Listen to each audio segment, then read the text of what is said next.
Voy buscando. Este ustedes lo tienen, entonces yo les mandé el link. Antes que nada, quería recordarles, ¿se acuerdan de esto, no?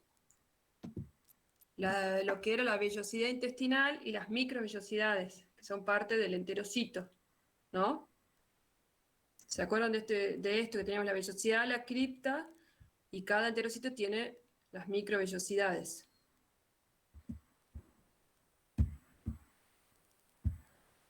Quiero ver si alguno... Sí, bien, perfecto. Seguimos. Bueno, vamos a ver acá con el Prezi, que creo que para hoy va a servir, pero no es muy de mi simpatía. Las diarreas en terneros, ¿sí? Bueno, esto es, principalmente se va a dar en tambo, ¿sí? En la guachera.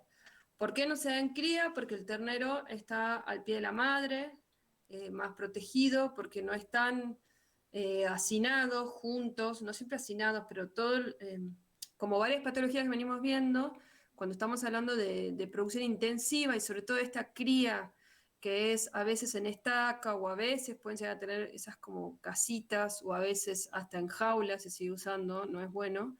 Todos animales, terneros recién nacidos de la misma categoría juntos o a veces encima con terneros un poco más grandes, predisponen a estas enfermedades. Entonces los terneros de cría generalmente no se da. Hablábamos de que el destete se está dando en algunos lugares hasta los 2, 3 días, pero a veces se da después del calostrado, instantáneamente después del calostrado ya se produce en tambo el destete, ¿sí? Creo que el doctor Vicio en la primera clase ya les habló un poco de esto. Entonces el calostrado influye directamente sobre el desarrollo de estas enfermedades, ¿sí? Ya un poquito más adelante vamos a hablar de cómo se evalúa si un ternero está bien calostrado o no, sobre la importancia del calostrado, ¿sí? Ya vamos a profundizar un poco. Doctor, ¿usted ya está? Bueno, ya se va a ir sumando y hablaremos de esa parte. Vamos a empezar. Fíjense acá es importante, y esto sí lo tomamos, a veces es importante saber en qué momento se da cada una de estas enfermedades para saber, cuando les preguntamos en base a los signos clínicos y la edad del ternero, más o menos tienen que usarlo para saber de qué enfermedad estamos hablando, ¿sí? En el diagnóstico. Estas dos no las voy a dar hoy porque ya sería un montón, ¿sí? Son enfermedades parasitarias que se dan. Vamos a tratar de ver cuántos llegamos de ver estas, ¿sí? Vamos a empezar con el famoso coronavirus, ¿sí? Entonces, el coronavirus está asociado a 3 síndromes clínicos diferentes en el bovino. El síndrome diarreico neonatal del ternero, que es el que vamos a ver más hoy, que se caracteriza por originarse en terneros recién nacidos. Las diarreas van a ser líquidas, profusas, pueden llegar a ser hemorrágicas, el animal va a estar deprimido, con anorexia, deshidratación, y si no hay tratamiento puede llegar a la muerte, ¿sí? Generalmente las infecciones por rota y corona lo que tiene es una infección bacteriana secundaria, que es la que va a terminar de empeorar el cuadro, ¿sí? Ustedes ya vieron algo, me imagino, en pequeños de rota y corona. Lo que diferencia es que acá no hay parvo, ¿sí? Parvovirus no afecta a los terneros. Después tenemos en animales adultos la disentería de invierno, la cual ocurre primariamente en bovinos adultos y produce severas diarreas, algunas veces con restos de sangre y mucus. Entonces esto y decrecimiento con la disminución de la producción láctea, depresión, anorexia y descarga a veces nasolagrimal, porque también sabemos ya que el coronavirus puede afectar el tracto respiratorio. Esto es muy raro, tiene que ser animales muy estresados, muy deprimidos o una cepa muy virulenta, ¿sí? Pero es raro encontrar esto. Pero puede estar, y sería, por ejemplo, un diferencial con diarrea viral bovina, ¿sí? Animales más, en animales adultos. Y después tenemos las infecciones respiratorias que se dan en animales adultos y se va a incluir cuando hablemos de la fiebre del embarque o fiebre del transporte. Ahí lo vamos a profundizar, pero forma parte de ese síndrome que es la fiebre del transporte, ¿sí? O el complejo respiratorio bovino. Bien, en cuanto al coronavirus, forma parte de la familia Coronaviridae, género coronavirus. Es un virus, como ya sabemos, envuelto con las proyecciones en superficie que forman espículas y parecen una corona. Es pleomórfico. ¿Y qué es lo importante? Que es un virus ARN monocatenario, ¿sí? Por eso la PCR tiene que ser una real-time PCR o qPCR, porque yo acuérdense, a partir del ARN tengo que sintetizar el ADN a partir de la muestra para poder amplificarlo, ¿sí? Existen tres tipos de proteínas estructurales que se asocian al ARN, una nucleoproteína, una proteína de la membrana que forma una glicoproteína y una tercera que constituye las glicoproteínas de las espículas, ¿sí? Que estarían por aquí. Eso está ahí, pero no, bueno, está bueno que lo sepan, pero no me es a mí importante para el examen, ¿sí? O para que lo sepan. Lo importante sí es que, como ya sabemos, no resiste, ¿no? Se inactiva muy rápidamente con solventes orgánicos como el jabón, como el éter, debido a que tiene lípidos en su envoltura, ¿sí? Entonces, al alcohol también, ya sabemos mucho de esto, no me voy a detener, y es en base a eso, ¿sí? A que por suerte tiene estos lípidos en la envoltura. En cuanto a la epidemiología, los animales de todas las edades son susceptibles, ya vimos que hay 3 síndromes, pero acá sabemos que entre el primer día y las 3 semanas los terneros van a ser más sensibles de padecer el cuadro entérico. Pasadas las 3 semanas se genera una resistencia, el sistema inmune toma memoria y genera una resistencia a la infección. Acuérdense que este virus, como sabemos, es altamente contagioso y tiende a propagarse muy rápidamente debido a su contagiosidad, ¿sí? Este virus, el virus del coronavirus bovino, hasta donde se sabe, no es zoonosis, ¿sí? Técnicamente no es zoonosis, pero uno nunca sabe. Perdón, estoy viendo a ver si alguno de ustedes alguno de los oyentes me está escribiendo.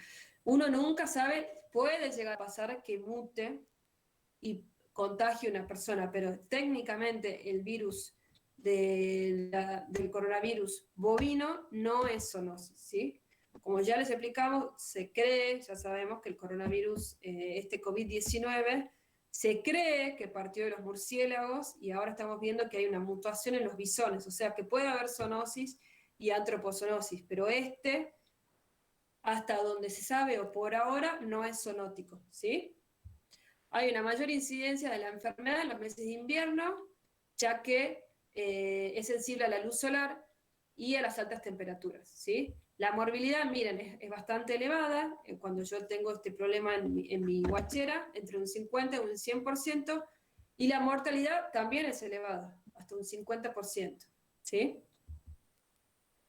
Las fuentes de infección van a ser los animales enfermos, que lo diseminan, los portadores asintomáticos, que generalmente pueden ser bovinos adultos, sobre todo las hembras en periparto. De esto ya sabemos mucho, no me voy a detener por el COVID. Lo pueden eliminar por materia fecal, leche, puede estar en la leche, en el agua. A veces lo puede transportar el hombre como un vehículo, ¿sí? No porque uno lo tenga en el cuerpo, sino como en la ropa, en los utensilios de trabajo, en los zapatos. Y los perros y gatos sí pueden ser portadores asintomáticos, siempre hablando de ¿sí? Del COVID, del coronavirus bovino, así se lo abrevia. ¿Mm? Bueno, esto cuando habla de cerdos notobióticos este término significa que son animales que se los cría en cautiverio y no tienen ningún microorganismo en ellos, ¿sí? Se los cría de una forma de que son como, por así decirlo, asépticos. Entonces a estos cerditos se los inoculó con este coronavirus bovino y no mostraron signos clínicos, ¿sí? En cerdos, pero en pavos sí logró reproducir el cuadro. Esto es para ver en qué otras especies puede estar el coronavirus bovino. En cuanto a la transmisión, puede ser directa por lactación de la madre al hijo o indirecta, que sería lo más común, por agua, leche, ¿sí? En los baldes, en el pasto, en el suelo. Piensen esto en la guachera, que los terneros están muy cerca uno del otro, están estresados, ¿sí? y la importancia entonces nuevamente del calostrado. Por eso el estado inmunológico del rodeo, ¿sí? Es importante, son factores de riesgo. Los cambios bruscos de temperatura, acuérdense que es sensible a las altas temperaturas, entonces es importante la temperatura, tanto ambiental como el sustituto lácteo. Esto ya va a ser un comentario, si no es hoy, en la clase que viene, el doctor Vicios, ¿sí? Sobre la utilización de sustitutos lácteos, la utilización de cómo es el manejo del calostrado, ¿sí? Cambios bruscos en la dieta también, ¿sí? A veces se cambia el sustituto o pasan de la leche de la madre al sustituto y eso es muy importante. Y como ya dije, el hacinamiento, la densidad de animales puede influenciar. En cuanto al estado inmunológico, es muy importante la vacunación en la vaca preparto, ¿sí? Esto le va a pasar a través del calostrado los anticuerpos a los terneros. Entonces, en cuanto a la patogenia, ingresa generalmente por vía oral. En las células epiteliales de intestino delgado y colon es donde va a replicarse localmente, produciendo atrofia de las vellosidades. ¿Sí? Lo que va a afectar es la secreción de las enzimas, la disacaridasa, por lo tanto, en realidad es que la afecta, la disminuye. No sé por qué acá dice aumento, esto es un error. Hay una disminución de la producción de la disacaridasa, por lo tanto, no pueden digerir la leche, ¿sí? A su vez, se afecta la absorción de agua y de electrolitos, también propiamente porque también tengo mucho leche en el tracto digestivo, ¿sí? Esto es bastante simple, lo importante es que produce una atrofia de las vellosidades. Los signos, lo que va a producir esto es una diarrea, deshidratación, acidosis, hipoglucemia y muerte. Acá podemos ver un esquema de la fisiopatología de la diarrea. Yo tengo una disminución de líquido extracelular porque, como dijimos anteriormente, se afecta la absorción tanto de agua como de electrolitos. Entonces me va a empezar a escasear el líquido extracelular. Esto lleva a una deshidratación, que a su vez lleva a una disminución, esto lleva a una disminución del volumen plasmático, ¿sí? Lo que me va a afectar la circulación primero periférica para darle prioridad a los órganos esenciales y finalmente me llega un shock hipovolémico. A su vez, la disminución de la circulación periférica va a hacer que haya una menor perfusión y oxigenación tisular, lo cual lleva a un aumento de la glucólisis anaeróbica y una mayor concentración de ácido láctico. Esta glucólisis anaeróbica me exacerba la hipoglucemia y a su vez contribuye a la acidosis metabólica, que también la voy a tener por una alteración en la absorción de electrolitos, ¿sí? Esto también me afecta el flujo renal, lo que lleva a un aumento del nitrógeno ureico y con menor excreción de nitrógeno y secreción de... Esto es secreción a nivel renal y secreciones a nivel del intestino, ¿sí? De los protones. Todo esto me va a llevar a además hay una anorexia porque ya el animal empieza a estar decaído y la mala absorción que dijimos a nivel por la atrofia de las vellosidades. ¿Se entiende más o menos esto? Es como para que lo vayamos razonando todo lo que me va generando esta diarrea y esta mala absorción, sobre todo de los electrolitos y del agua, ¿sí? ¿Estamos bien acá? Yo creo que ya lo tienen que haber visto en otras enfermedades o en fisiología, ¿no? Bueno, si no me interrumpen, sigo. Bueno, en cuanto a los signos clínicos, la diarrea va a ser líquida, puede tener moco y eventualmente puede llegar a tener sangre. Se va a observar deshidratación, ¿sí? Esa deshidratación se evalúa en terneros mucho con el estado no es de la mucosa, sino de las secreciones a nivel del ojo, la humedad que se ve en el ojo, y ya cuando es muy severa se empieza a ver hasta el ojo hundido, ¿sí? Esto hay un score para evaluar esto, aparte de que uno mueva el pliegue de la piel y hagamos el famoso conteo, se evalúa mucho en terneros a partir de visualizar la humedad, si quieren, de los ojos, ¿sí? Puedo tener fiebre y voy a tener anorexia, ¿sí? El curso es de 2 a 6 días. La diarrea es amarilla, puede llegar a tener, ahí se la ve, coágulos de sangre. Les va a pasar de acá en adelante que, bueno, ahora con el WhatsApp van a ver muchas fotos de diarrea que les manden, tanto en pequeños como en bovinos o lo que se dediquen, foto va a ser muy común. Generalmente, si no hay una infección secundaria o si la cepa no es muy agresiva, es autolimitante, ¿sí? Lo que yo puedo tener es el estómago, estas serían las lesiones, se encuentra distendido con leche porque nos faltaba la disacaridasa, ¿sí? Leche coagulada. Voy a tener ganglios linfáticos mesentéricos aumentados de tamaño. Dijimos los signos de deshidratación, con trastornos circulatorios, congestión y hemorragia petequial en el ciego y en el colon, se puede observar. El intestino delgado va a estar dilatado, con flacidez, intestino delgado y colon. Aumento del contenido líquido, ¿sí? Con color amarillento. El epitelio cilíndrico simple que yo debo observar, voy a estar atrofiado y puede, cuando se empieza a regenerar, voy a ver primero células cuboidales, ¿sí? Con presencia de vacuolas. Esto sería en el microscopio. Le diría, no sé si tanto óptico, sería en un corte histopatológico, ¿sí? Lo que puedo ver es que algunas células también se fusionan. Ahí vemos el estómago distendido, ¿sí? Y los intestinos están aumentados de tamaño, se puede ver hiperémicos y con presencia en contenido. Ahí no se ve, pero bueno, vemos medianamente, no, no está abierto, pero hay un contenido amarillo, ¿sí? El diagnóstico, Ahí también un poco, fíjate, el ganglio mesentérico aumentado de tamaño, y se lo ve allá arriba la tijera, ese color un poco más grisáceo, me parece que esos son los ganglios mesentéricos, si mal no veo acá, ¿no? Arriba los intestinos, o es una porción de intestino de otro fragmento, puede ser no también. sé bien. Ahí Bien. donde pusiste ahora. ¿Para acá? Sí, un poquito más arribita, eso gris que se ve ahí al lado. Eso. Me parece que ellos son los ganglios mesentéricos. No se ve muy bien, pero eso podría ser. Vamos a tratar de buscar un poco de fotos mejores. Bien. Bien, ¿quiere hacer algún comentario hasta ahora, Doc?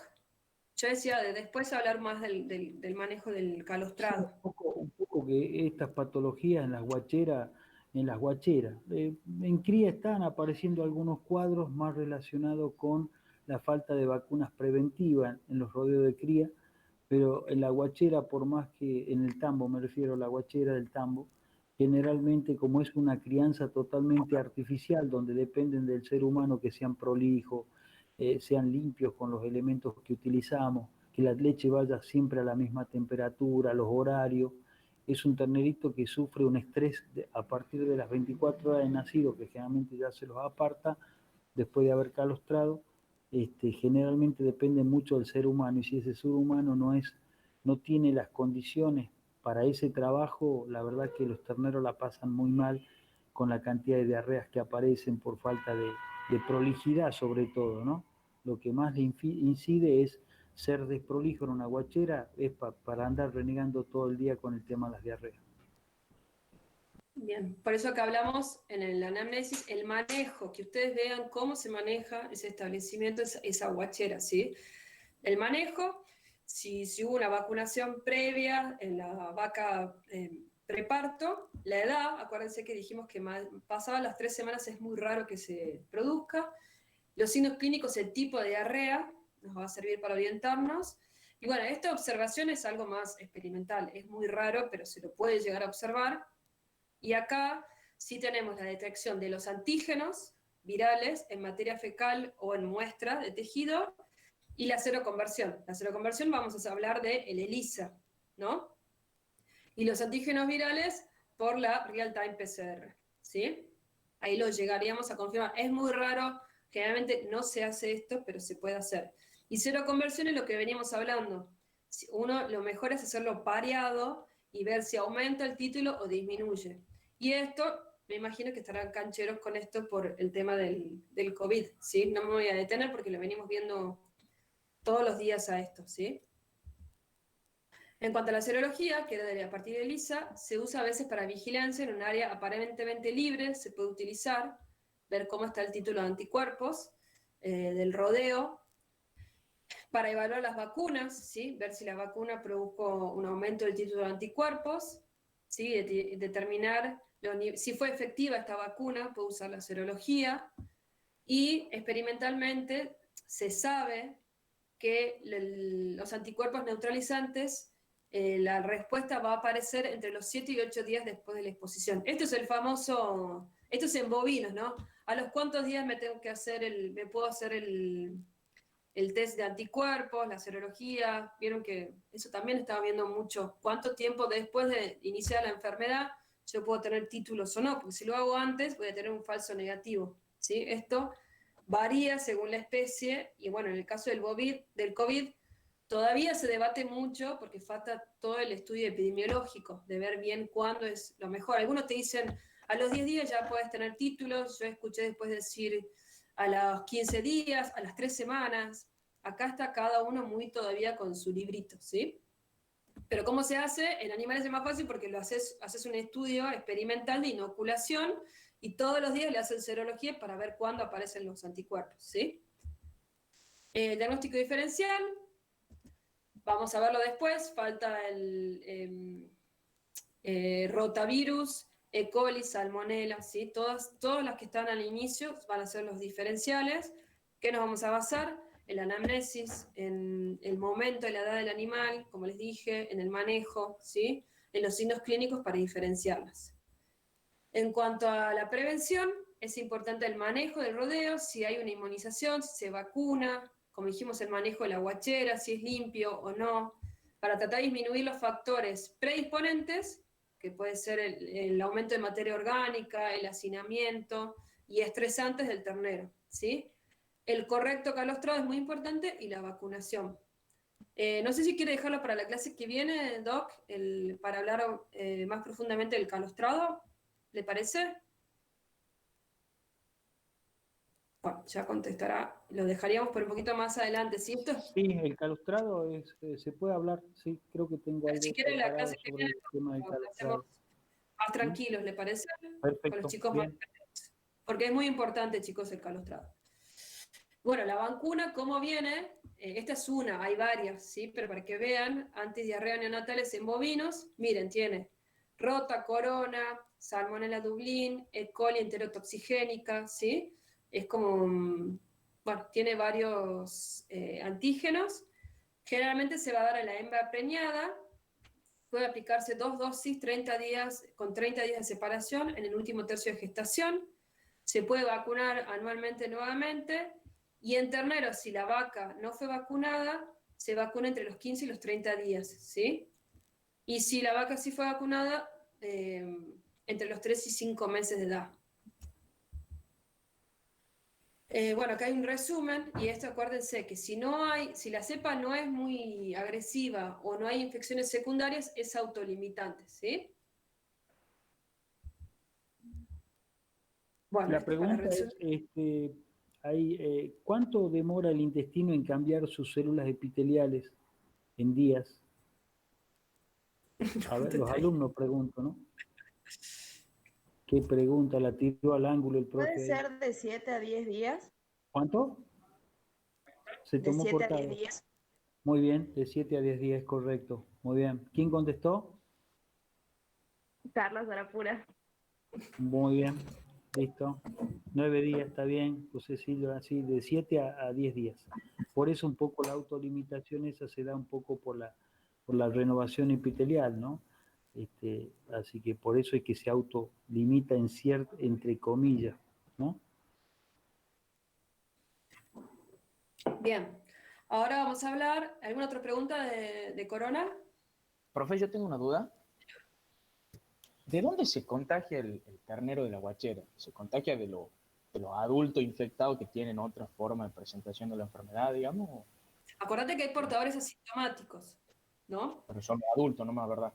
Los Vacas, asintomáticos. y a veces te pasa que el ternero de la guachera, vos pensás que la guachera es continua acá. Entonces, vos tenés todo el tiempo ingresando terneritos y Claro. están en el mismo lugar que terneros mayores. Por ejemplo, puede haber terneros mayores de 3 semanas que también sean portadores asintomáticos o hayan enfermado y hayan curado. Entonces es como que al haber terneros constantemente en esa guachera, está el virus circulando constantemente, ¿sí? Y Ese el es el animal que tema. se cura puede seguir diseminando el virus? En realidad, también está a qué llamamos curar. Curar significa que ya no tiene signos clínicos o que ya no tiene el virus en su organismo. Si vos decís que el animal ya no tiene signos clínicos, o sea, de la patología, se curó, puede seguir eliminando un tiempo el virus, ¿sí? Ahora, si Bien. significa que le haces una PCR y no tiene, bueno, ya no. Pero vos tenés, como es muy difícil hacer ese diagnóstico en el rodeo, por ahí tenés, bueno, este ternerito ya no tiene signos clínicos, está mejorando, pero por ahí todavía me elimina. Entonces hace que, aparte hay mucha materia orgánica, es como difícil de eliminar de mi guachera, ¿sí? Claro, buenísimo, perfecto. Lo que a veces se hace es a veces se sugiere cambiar de lugares las guacheras, tratar de derrotarlo, pero es bastante complicado eso porque implica una nueva inversión, implica tener otro lugar, es difícil, ¿entendés? Pero bueno, eso a veces pasa. Y aparte, acuérdense que el virus no hay antivirales, ¿sí? Hay Claro. antibióticos, pero no hay antivirales. Entonces, eh, a veces es difícil. Hubo un trabajo acá en Trancas, que el doctor Vicio colaboró con una chica de Cerela, yo estaba en ese grupo, después me fui, pero no participé del ensayo, pero que tenían un probiótico que era un lactobacilo, que se lo daban a los terneritos en guachera y logró disminuir mucho las infecciones bacterianas. Las virales no tanto, pero al ser más leves empezó a disminuir la mortandad, ¿sí? Claro, perfecto. Muchas gracias. De nada. Bueno, entonces vamos a seguir con el rotavirus, que también me imagino que ya lo vieron en pequeños. Bueno, es muy similar o medianamente similar. Le diría que es un poco más leve el rotavirus que el coronavirus, ¿sí? Lo que tiene es que al no tener esa envoltura no es tan sensible a los desinfectantes. Generalmente se da en terneros de entre 1 y 3 semanas de vida. La morbilidad es alta, pero la mortalidad es moderada, salvo que haya infecciones bacterianas secundarias, ¿sí? Es un reovirus. Bueno, esto viene de cómo se lo ve al microscopio electrónico, por eso tiene forma de rueda. Es un ARN bicatenario, tiene 2 cadenas. Como es ARN, el diagnóstico va a ser por la real-time PCR. Acuérdense de eso. No tiene envoltura lipídica, como les dije, entonces va a ser resistente al medio y a la inactivación físico-química. Tiene una triple cápside proteica y, bueno, tiene una ARN polimerasa y el ARN bicatenario, ¿sí? Hay 7 grupos diferentes, el A, B, C, D, E, F y G, según la variación del antígeno que tienen de esta proteína viral que tiene, puede variar un poco y eso hace que lo clasifiquen en 7 grupos diferentes. En bovinos se encontró el grupo A, B y C. Esto, chicos, no lo voy a tomar, así que está ahí, pero la verdad que prefiero que usen su cerebro para otras cosas que eso, pero bueno, nosotros lo ponemos, ¿sí? Bueno, esto tampoco viene muy al caso, es dónde se encontró cada uno, no me voy a detener en eso. Sí es importante que la distribución en cuanto a la epidemiología es mundial, produce diarreas, como dijimos, entre la primera y tercera semana de vida, después los animales se inmunizan, es estable un amplio rango de pH, como dijimos, no se disuelve o resiste solventes lipídicos, entonces hay que usar amonio cuaternario o otros compuestos de ese tipo para tratar de eliminarlo. Puede conservar su infecciosidad durante meses en ambientes húmedos, ¿sí? Temperatura bastante amplia, entre 4 y 20 grados, pero tampoco las temperaturas de verano no, por lo tanto se da más en invierno, ¿sí? La transmisión va a ser fecal-oral, como venimos diciendo, lo eliminan animales portadores o enfermos, ingresa por vía oral, y lo pueden eliminar en gran medida las hembras periparto. También pasa que a veces los terneros ya se infectan en el canal del parto, ¿sí? El ternero está como aislado en la placenta, pero en el parto ya son colonizados los terneros por los microorganismos que están en el trato reproductor de la hembra, buenos y malos, ¿sí?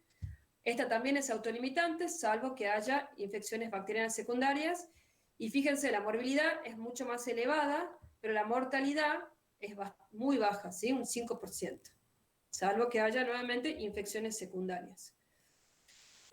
Acá, en cuanto a la patogenia, es similar al rotavirus, al coronavirus, perdón. Las células cilíndricas pasan a cuboidales, ¿sí? Se replica rápidamente en los enterocitos. Esto es más en la zona apical de las vellosidades, ¿sí? Acuérdense, acá estamos hablando de la vellosidad, no de la microvellosidad. A veces algunos microorganismos se replican en algunas zonas de la vellosidad. Esta es en la zona apical, ¿sí? Produciendo lisis y descamación de las microvellosidades de los enterocitos y afectando la digestión y absorción de agua y electrolitos, ¿sí? Por eso, y también afecta la digestión de la lactosa, ¿sí? Esto es muy similar a coronavirus. Entonces, esta lactosa que va a estar sin digerir también favorece el crecimiento de las bacterias, ¿sí? Y tiene este efecto osmótico que no permite la absorción también del agua, ¿sí? Produciendo diarrea, deshidratación y puede llegar a la muerte. Bueno, acá tiene un esquema que encontré, esto es en porcinos, pero aplica también. Acá tenemos, acuérdense que entonces el rotavirus afecta la zona apical de la vellosidad, dentro de ella en los enterocitos, miren cómo ingresa, ¿sí? Replica y puede producir lisis y afectar las microvellosidades, ¿sí? Ven acá cómo estas serían las vellosidades, también están atrofiadas hasta que se regeneran las células, los enterocitos, y se recupera, ¿sí? Es un esquemita, bueno, que está bastante piola, creo yo. Entonces va a haber descamación de las vellosidades, ¿sí? Acá se lo ve, que está atrofiada. Esto sería histopatológicamente como se ve. Puede haber esta infiltración de la lámina propia por células mononucleares, el sistema inmune se defiende, y en los casos muy severos puede llegar hasta tener necrosis. Bueno, los signos clínicos van a ser una diarrea amarillenta que puede llegar a contener moco, sangre, y con debilidad, deshidratación, menor pérdida de peso, y puede llegar a la muerte. Entonces acá, si nosotros vemos, ¿hay alguna diferencia con coronavirus en cuanto a los signos clínicos? No. Por eso es muy difícil llegar al diagnóstico etiológico, ¿sí? Es casi la misma edad y los mismos signos clínicos, ¿sí? Entonces es muy difícil. El diagnóstico, nuevamente, la anamnesis es muy importante, ver cómo se maneja ese establecimiento, los signos clínicos. Sí puedo llegar al diagnóstico si logro detectar el antígeno viral o hacer serología, ¿sí? Hay kits para rotavirus, esto sería de serología, puede hacerse fijación de complemento, la real-time PCR o microscopía electrónica. Pero esto acá no se hace ninguno de estos de IREA por el costo que tienen. Sí, acá hay unos trabajitos que quedaron, pues si alguno quiere entrar a ver. ¿Alguna pregunta de Roti Corona? Bien. Profe, ¿cuál es el tratamiento que se le hace a los animales? No se le hace nada, ¿verdad? No, bueno, sí se hace un tratamiento de tratar de rehidratar. No sé, Doc, si lo quiere comentar usted. Sí, los tratamientos es tratar de rehidratarlo. Se le hace meglumina de flumixin, que es un no esteroide, que baja un poco porque lo irrita, se inflama el intestino, entonces hay que bajar rápido la inflamación. No usamos Dexa porque lo inmunodeprimís.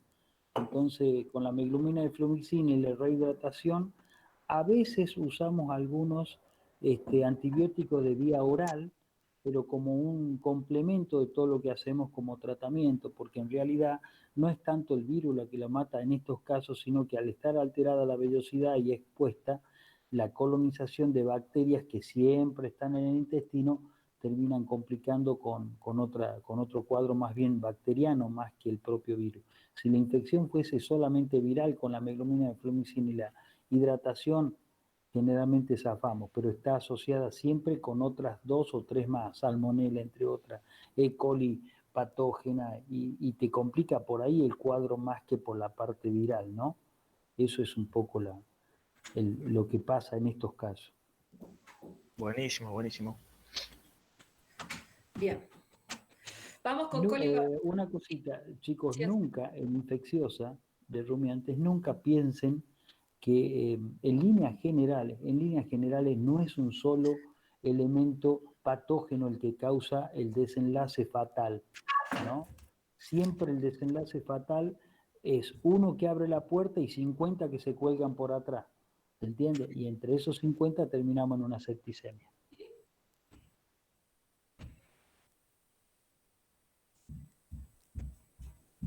Profe, Dale, Macande. en la práctica se hace el diagnóstico etiológico de estos virus, o sea, por lo que decía que era medio caro y porque sea cual sea el virus, vamos a hacer el mismo tratamiento. ¿Se lo hace al diagnóstico o Generalmente a campo no, salvo que ya tengas un problema de mortandad que está superando en la guachera algo o en la cría, ahí tenés una mortandad importante y tienes que tratar de llegar al diagnóstico. Lo que pasa es que ahí la doctora lo marcó bien, la doctora Candelaria, el PCR time, tiene otra sigla, yo le digo así, PCR time. No es una cosa barata de hacer, ¿me entiendes? Entonces, por ahí buscamos un poco de darle soluciones a través de de un buen soporte de vacuna previa al parto, o sea, lograr una buena vacunación de la madre previa al parto y a su vez un buen manejo de ese ternero postparto reciente, ¿viste? O sea, ser prolijo, lo otro que son dos soportes que tenés vos para combatir estos problemas previo a utilizar un diagnóstico de PCR para un virus o lo que quisieras investigar.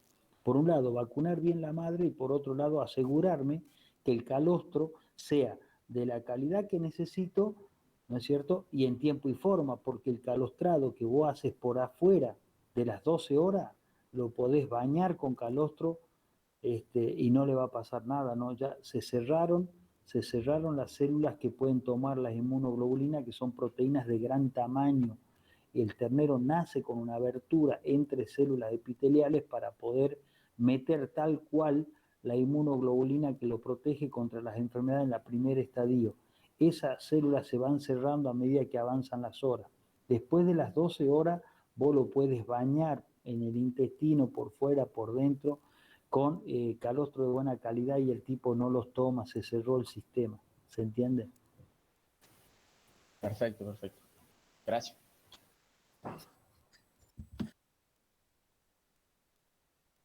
Hola, ahí voy, sigo.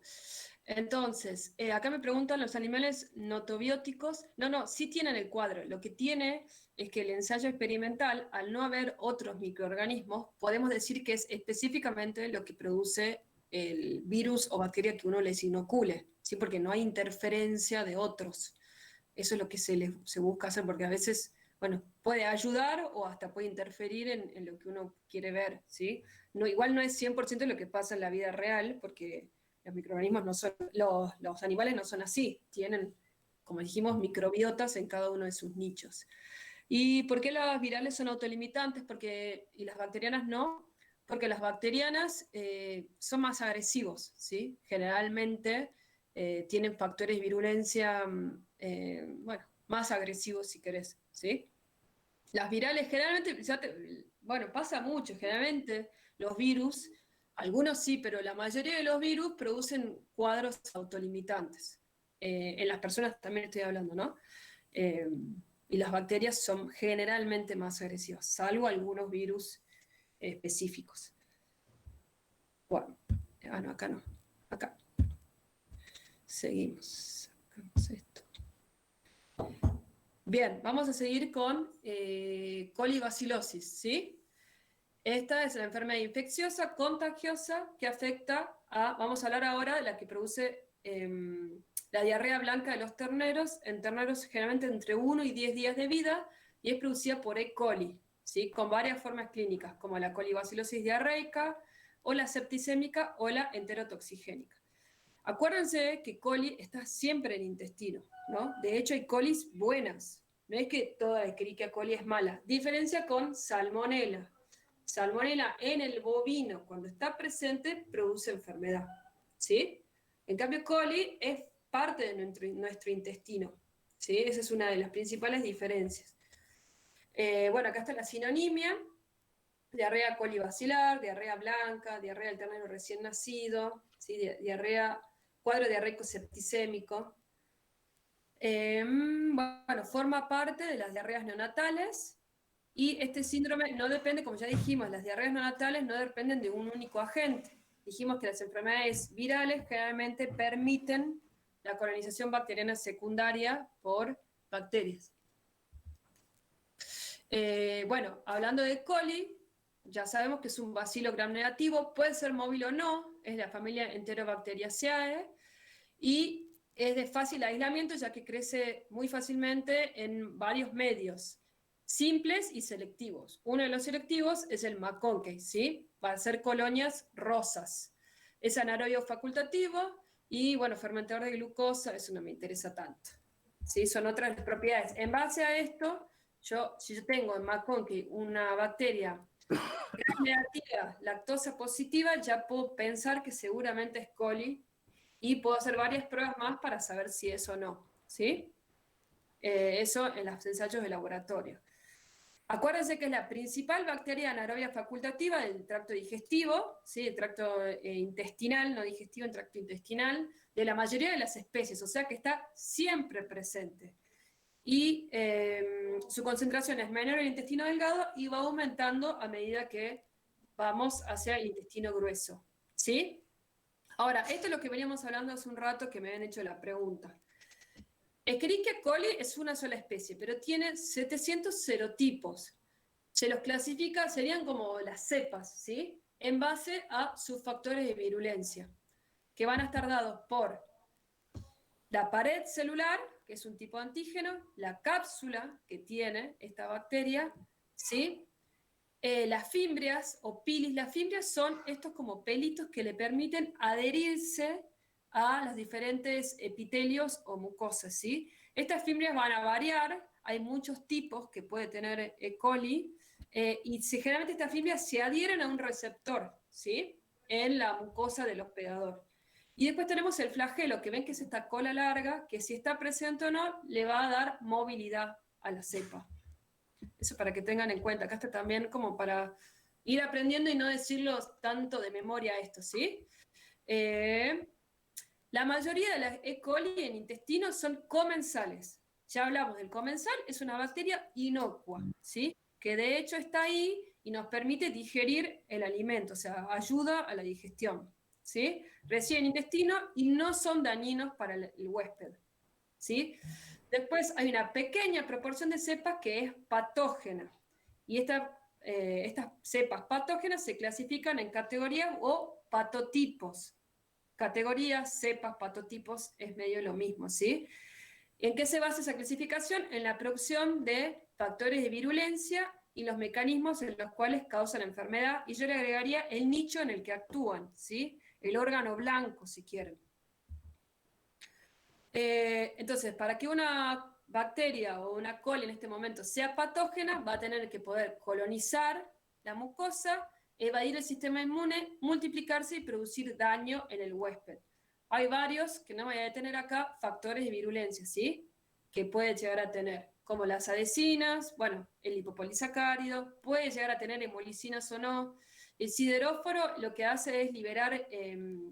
le permite captar hierro, entonces con eso es un nutriente para multiplicarse. Citotóxicos que le pueden ayudar con el sistema inmune. La cápsula, o que esta cápsula impide la fagocitosis o la liberación de toxinas, ¿sí? Como por ejemplo enterotoxinas. Bien. Basándose en criterios genéticos y clínicos, las cepas se clasifican en 3 grupos. Dijimos las comensales, que son las que son inocuas, ¿sí? Puedo llegar a tener en las comensales algún patógeno oportunista, que significa que si eventualmente llega a otro nicho, puede llegar a causar enfermedad, pero es como muy accidental, ¿sí? Porque justo tiene algún factor de virulencia, pero no es como una tendencia marcada, es como accidental, ¿sí? Y después tenemos cepas, siempre de coli, ¿no? Escherichia coli, patógenas intestinales y patógenas extraintestinales. Las patógenas intestinales son esas cepas que si están en intestino producen enfermedad, ¿sí? ¿Se entiende eso? Si están presentes, producen enfermedad, no están en equilibrio en ese intestino, ¿sí? Se comportan necesariamente como patógenos obligados, o sea, sí o sí producen enfermedad. Y hay 6 categorías de estas patógenas intestinales. Yo voy a dar solo las categorías que producen la enfermedad en el bovino, ¿sí? Hay varias más, son 6. Nosotros vamos a hablar solo las que producen la enfermedad en el bovino. Acá tienen un cuadro, ven, también, de las entéricas y las extraintestinales que se conocían cuando se publicó este libro, pero es para que les sirva. Por ejemplo, tiene el patotipo, que sería, por ejemplo, Escherichia coli, ese es Escherichia coli enterotoxigénica, Escherichia coli productora de toxina Shiga, ¿sí? Y se las clasificó en base a los factores de virulencia, que son todos estos que tenían, ¿sí? Escherichia coli, mira, Escherichia coli, y esto sería productora de septicemia. Después se encontró las que producen mastitis en el bovino, ¿sí? Es para que vean cómo se las clasifica. En cuanto a las extraintestinales, son aquellas que cuando salen del intestino y pueden llegar a otros nichos específicos, no así al azar, como podrían llegar a ser estas, que pueden ser potencialmente patógenas, tienen factores de virulencia para producir enfermedad en otros nichos que no son en el intestino. Por eso son extraintestinales. Por ejemplo, la productora de meningitis neonatal produce meningitis. Ahora, si ella llegara, por ejemplo, a vejiga o riñón, no va a producir infección urinaria. ¿Se entiende? Tiene el armamento de factores de virulencia para producir meningitis, no otra cosa. ¿Sí? Hay otras que son causales de sepsis, que esta se da en los terneros. La uropatógena, que es esta, ¿sí? Que tiene los factores de virulencia específicos para producir enfermedad en el tracto urinario. La patógena aviar es específica de las aves. Y después, en el bovino se encontraron recientemente 2 subtipos nuevos. La E. coli patógena endometrial, que ya hablamos un montón hoy, y la que puede producir patógena mamaria, que puede producir mastitis. Estas son nuevas, ¿sí? No tienen más de 10 años. ¿Se entiende hasta ahí? Profe, Sí. ¿te puedes volver al anterior un ratito? Sí, O señor. sea, en la definición, digamos, que dice ahí que son intestinales, dice las infecciones que pueden afectar a casi todos los órganos, o sea, no sería específicamente a un órgano específico, no a casi todos los órganos, digamos. No, son específicas de un órgano. Lo que yo quise decir ahí es que se encontraron colis para muchos, o sea, una para meninge, una para sepsis, una para uropatógeno, pero si te fijas, hay una coli para cada órgano, o sea, está afectando muchos órganos, a eso es lo que me refiero. O sea, no que Claro. o sea, cada uno Sí, afecta a uno, pero en el contexto a gran escala, si querés, hay claro, E. o coli sea, para cada órgano. a lo que voy yo es como que no es que afecta a casi todos los órganos excepto el tracto intestinal, o sea, como que hay cada cepa para cada parte específica, digamos, ¿verdad? Exacto. Sí, son Claro. específicas y localizadas, ¿sí? Para un tracto específico. Bien, La perfecto. uropatógena no te va a producir meningitis, ¿entendés? Claro, claro. La uropatógena, y Esto al revés. me parece ahí que lo tendríamos que hablar más bien, Pato, desde el punto de vista, han logrado con el tiempo, a través de mutaciones milenarias, si le querés llamar, o de estos tiempos, o el hombre cada vez fue usando y mal usando los antibióticos y También. desarrolló que la E. coli haya desarrollado un mecanismo específico para las vías urinarias, por ejemplo, o para la meninge, o para producir una sepsis, o ahora que la tenemos a esta mamaria que nos vuelve loco con la que nosotros le decimos así globalmente le decimos, esta es una coliforme, ¿me entiende? Pero en realidad es una patógena de coli que ha tenido tal adaptación en base a joderla con los antibióticos permanentes, mal joderlas con los antibióticos, permítanme la expresión, entonces terminamos haciendo una selección de algo que hoy no le puede pegar ni con cañón para derribarla. Ese es el problema de todas estas colis con el tiempo, por los mal usos que hacemos de los antibióticos, y un poco que lo dijo ahí la doctora al principio, con el tema de que hay que ir abandonando los antibióticos, probar otras formas, qué sé yo, mejorar la rutina de ordeñe, como por ejemplo, antes de andar macaneando con los antibióticos, ya lo llevan en el bolsillo los tamberos, los antibióticos. Uh-huh. La resistencia a antibióticos es un factor de virulencia muy importante, ¿sí? Que es cuando se pueden ser resistentes. Por ejemplo, porque logran bloquear algún mecanismo de la... Es como que vos tenés la bacteria, muchas bacterias, ¿no? Y cuando pones el antibiótico, ponele alguna de esas, ponele que tenés 1.000.000, 3, si querés, bacteritas, logran desbloquear o sortear el mecanismo de ese antibiótico. Entonces empieza a proliferar y se lo empieza a transmitir a otras, no solo porque ella crece, sino porque lo puede transmitir a otras que están al lado. Entonces generan resistencia.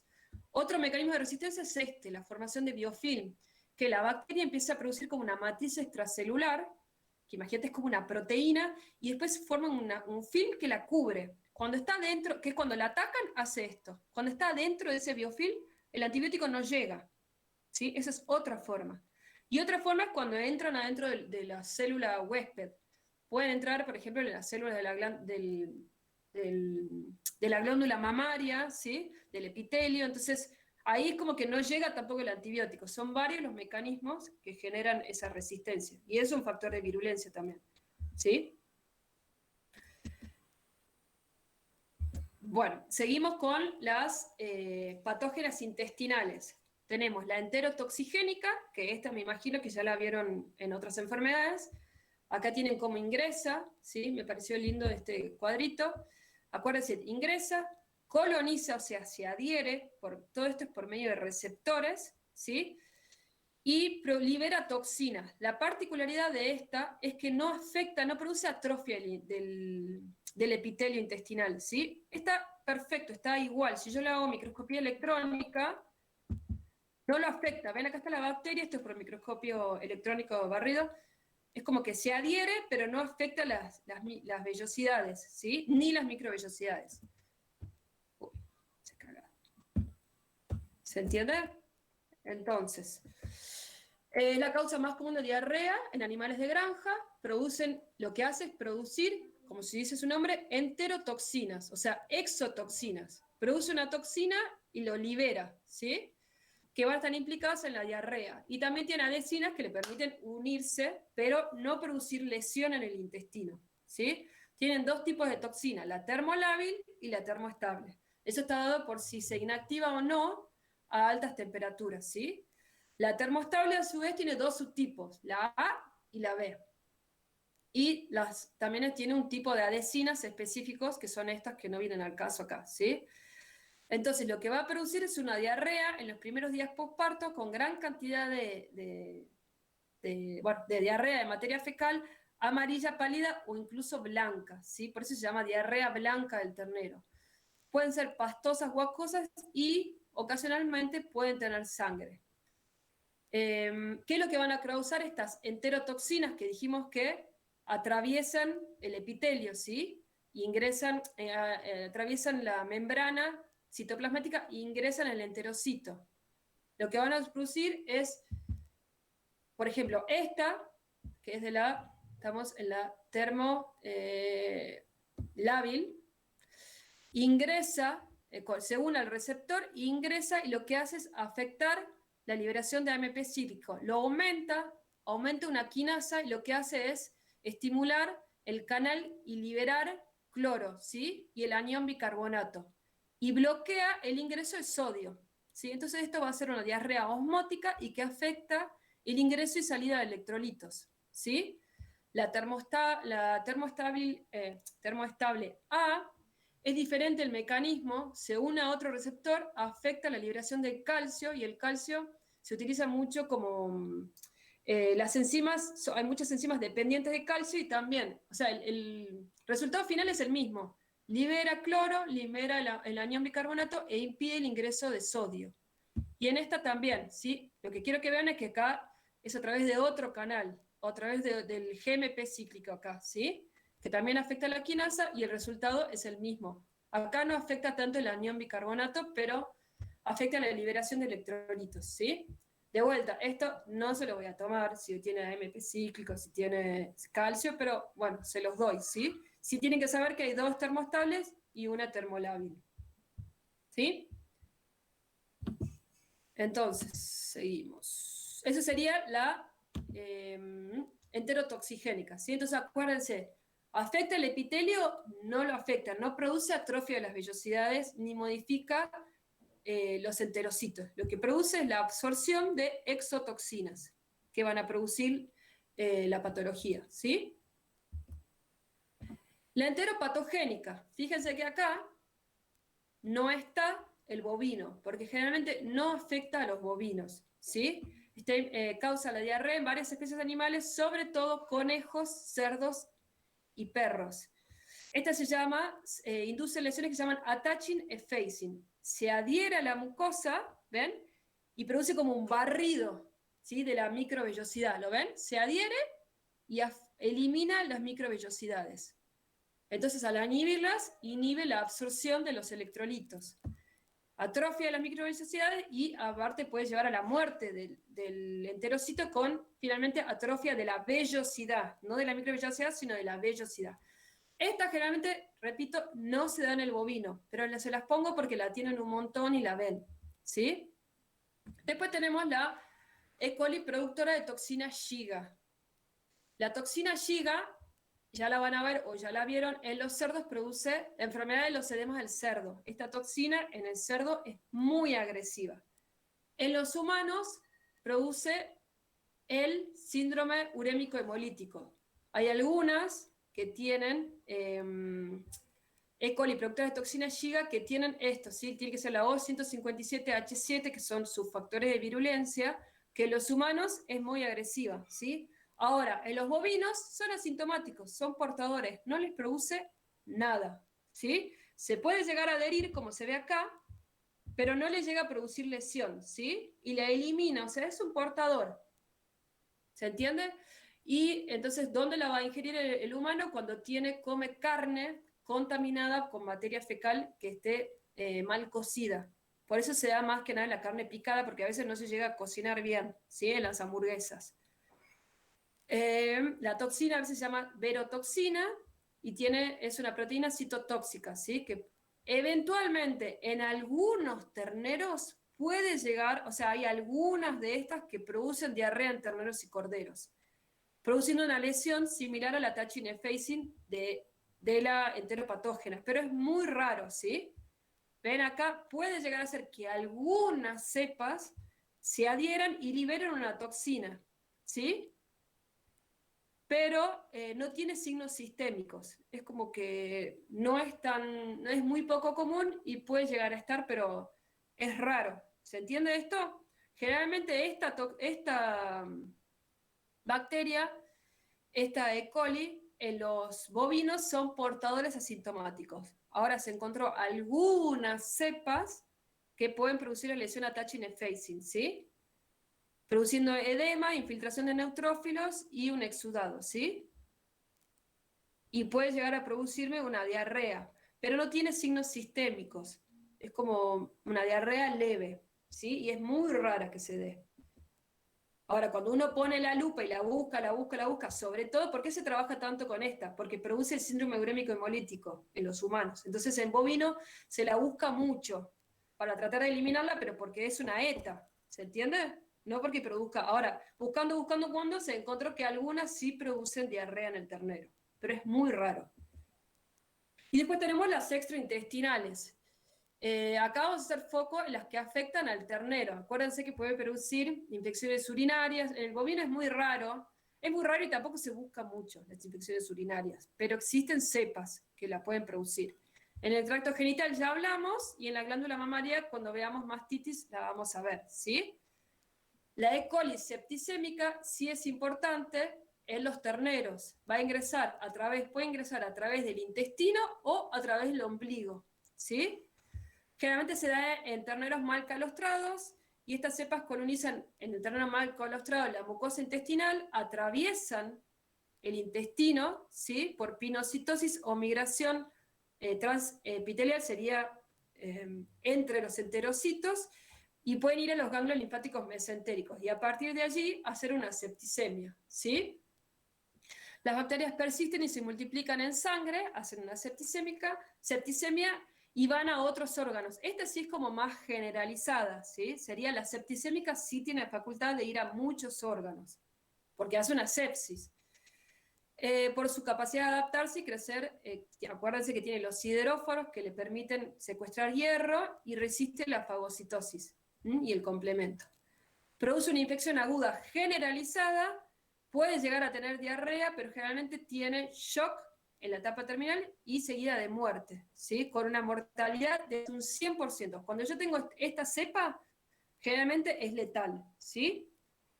Puedo llegar a tener que la septicemia sea aguda y puedo llegar a ni siquiera tener lesiones macroscópicas. Fue tan agresiva que llega a la muerte y no veo muchos signos, ¿sí? Salvo una congestión en intestino y ganglios linfáticos mesentéricos, pero no veo mucho otro órgano, ¿sí?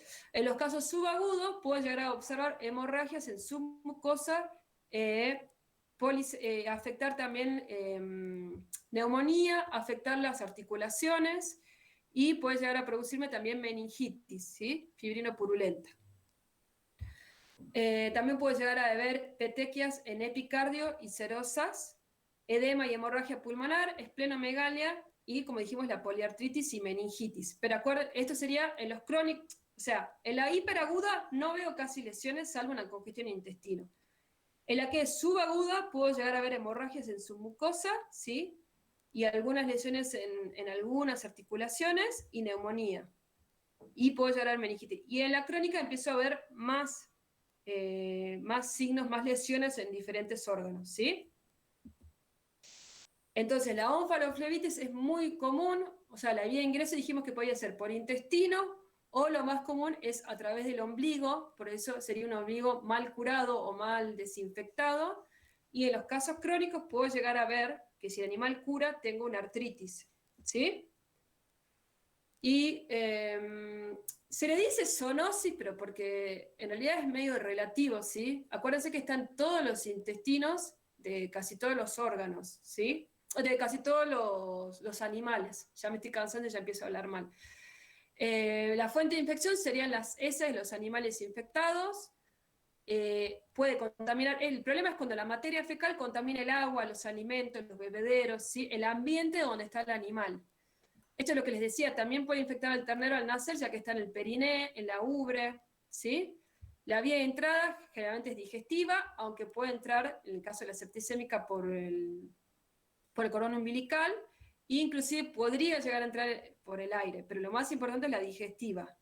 La vía de salida, materia fecal, dijimos que puede haber mastite, entonces puede estar en leche, flujo nasal y orina, ¿sí? El factor de riesgo principal es la edad y si calostró o no, les diría que es lo más importante. El ambiente, la nutrición, el higiene, ya hablamos mucho, si hay mucha materia orgánica, mucha materia fecal, y bueno, la cepa que me toque, ¿sí? Eso es muy importante. Si es un patógeno extraintestinal, si es un patógeno intestinal, ¿sí? Y dentro de ellos, la agresividad de cada cepa. Hay cepas más virulentas que otras. Y bueno, esto es lo que acabo de decir, más o menos, la cepa que yo tenga. Y los signos clínicos. Entonces, en la enterotoxigénica va a ser generalmente en terneros de 3 a 5 días, raramente puede llegar hasta las 3 semanas. La diarrea va a ser profusa, acuosa, blanca, amarillenta, acuérdense, diarrea blanca de los terneros, puede llegar a tener un poco de sangre, es maloliente. La cascarrea es cuando yo tengo como materia fecal seca en el periné, ¿sí? en las ancas de los terneros. Pelo hirsuto, ojos hundidos, ¿se acuerdan que dije que esto era por la deshidratación? Debilidad, y ya cuando es muy grave, hipotermia, mucosas pálidas, abdomen aumentado de tamaño y muerte, ¿sí? Y dentro de la septicémica, el curso se da entre terneros hasta los 4 días más o menos, curso entre 24 y 96 horas, la supervivencia es muy, muy baja, voy a tener hipertermia, depresión, decúbito, debilidad, inflamación, en el caso de la onfaloflebitis del ombligo, ¿sí? Con secreción maloliente y purulenta y intenso dolor abdominal. El diagnóstico es importante, la anamnesis, si calostró o no, el ambiente es muy importante acá en las guacheras, el cuadro clínico, a ver cómo fue, si tiene diarrea, cómo es la diarrea, la edad del animal, los hallazgos en la necropsia, y el diagnóstico etológico sería por muestras de materia fecal, contenido de intestino o... lo que pasa es que el contenido de intestino es muy relativo, ahí tengo que llegar a una cepa que sea patógena, ¿sí? Porque si yo digo, hago un cultivo y hay coli, y bueno, siempre va a haber en el intestino coli. Entonces, tengo que poder llegar a poder distinguir las cepas, que se puede hacer, pero es muy raro que uno llegue a ese diagnóstico, ¿sí? Puedo también tener trozos de intestino para hacer cultivo o, bueno, identificarlo, como les digo, la cepa. puedo hacer PCR, puedo hacer ELISA también. Bueno, esto es más o menos lo que ya les dije. En cuanto a la enterotoxigénica, intestino delgado está distendido, con líquido y gas. El abomaso distendido y lleno de líquido, y la mucosa de abomaso puede llegar a tener pequeñas hemorragias, ¿sí? Y en cuanto a la septicémica, puedo tomar ahí muestras de varios órganos como corazón, vaso, hígado, riñón, ganglios linfáticos, líquido cefalorraquídeo, porque acuérdense que podía dar una meningitis. Puedo llegar a tener, acuérdense en el cuadro hiperagudo, que no haya ninguna lesión macroscópica, o puedo llegar a observar también hemorragias y petequias en mucosas y submucosas, gastritis, enteritis, onfaloflebitis, es muy común, neumonía, peritonitis y meningitis, ¿sí? Y acá sería la onfaloflebitis. Ahí se ve, como se ve acá, no sé si ven, el ombligo, acá también se ve. Y pasar. La artritis, ya le había mostrado la foto, ¿sí? Ese es el cuadro más crónico. Y bueno, el diagnóstico diferencial, rota corona, salmonela lo voy a dejar por la clase que viene porque me parece que se hizo muy pesado. Y bueno, otras enfermedades que vamos a ir viendo, ¿sí? A lo largo del cursado. Profilaxis, importantísimo, que vamos a ver la clase que viene, el calostrado, ¿sí? Acuérdense cuando se cierra el epitelio intestinal para el ingreso de correcta absorción de las inmunoglobulinas. Muy importante, desinfectar bien el ombligo, la higiene de las guacheras, ¿sí? Y bueno, también tener como una zona específica para animales enfermos, tratar de retirarlos del que estén en contacto con los animales sanos, es muy importante, y la vacunación, ¿sí? No sé, Doc, si quiere hacer algún comentario final de Scully. No, básicamente lo que marcaste ahí al último, la profilaxis, o sea, lo que dije ya anteriormente, o sea, vacunar, tener un buen plan sanitario de vacunas preventivas, ser prolijo en el momento del parto, en el mismo momento del parto, y el calostrado hasta antes de las 6 horas.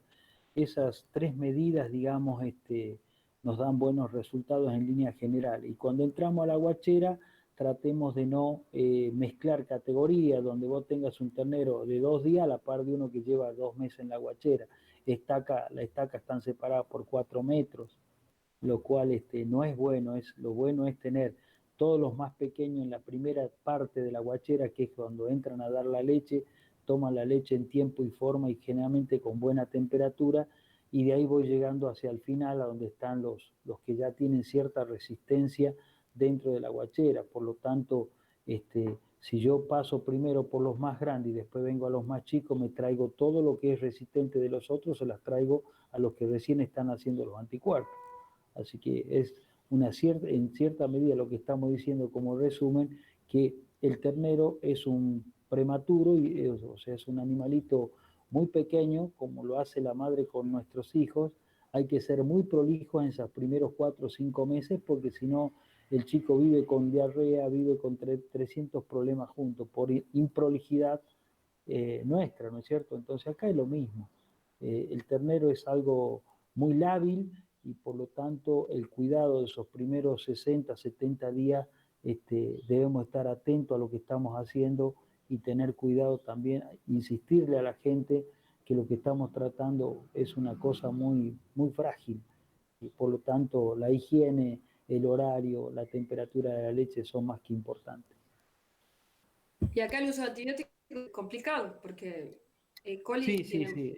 El uso de antibióticos, la antibiótico-terapia manía, le decimos nosotros, viven con jeringa en los bolsillos, y no es la forma. Yo siempre digo, calentate las primeras 6 horas, y lo más probable es que después le des leche, comida y te vayas a la casa. Sos sin prolijo, entonces das leche, le tenés que dar después el balanceado, y después quedate a tratar todo lo que tenés con diarrea, que te lleva 3, 4 horas más, y del cual la mitad se mueren. Y hay que darle respuesta a los dueños diciendo que, bueno, vos matás la mitad de los terneros. ¿Se entiende? Entonces, siempre les digo, las cosas hechas en tiempo y forma ordenada nos dan mejores resultados que el desorden, la inconsistencia del trabajo. queda un poco más claro ahí, me parece, ¿no? Ahí me preguntan, la lesión A es attaching effacing, significa que la bacteria se adhiere al epitelio y es como que hace un barrido, primero de la microvellosidad y después de las vellosidades intestinales, ¿sí? Por eso attaching y effacing, viene del inglés. ¿Alguna otra pregunta?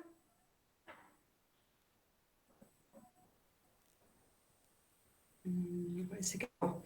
Parece Bueno, que yo no quedó claro. me Quedó parece como recontra mucho claro. sumarle salmonela hoy. No, paremos ya, son 11:30. Casi las Sí. 11:30.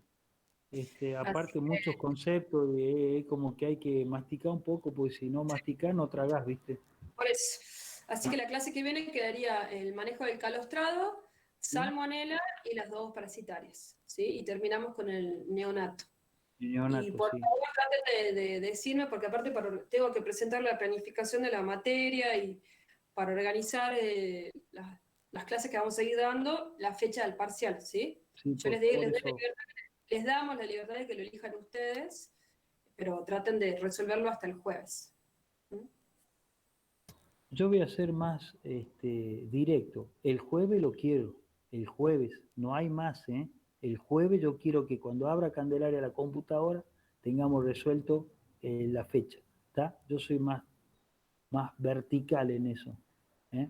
¿Estamos? Entonces, el jueves no aparece la fecha, yo le doy la orden a la doctora que ponga la fecha a ella y se terminó el pleito. ¿Eh? Bueno, ya le dimos el pleito para que lo piensen, no apareció la respuesta, el jueves se acaba el pleito. Por A o por B se termina. ¿Estamos? Bueno, chicos, entonces si no hay preguntas, nos vemos el jueves, 8:30, ¿sí? Acuérdense el jueves, sí, así tenemos las 2 horitas y descansen un rato antes de bioseguridad. ¿Mm? Bien, un buen día para todos. A estudiar, chicos, a estudiar. Chau, chau.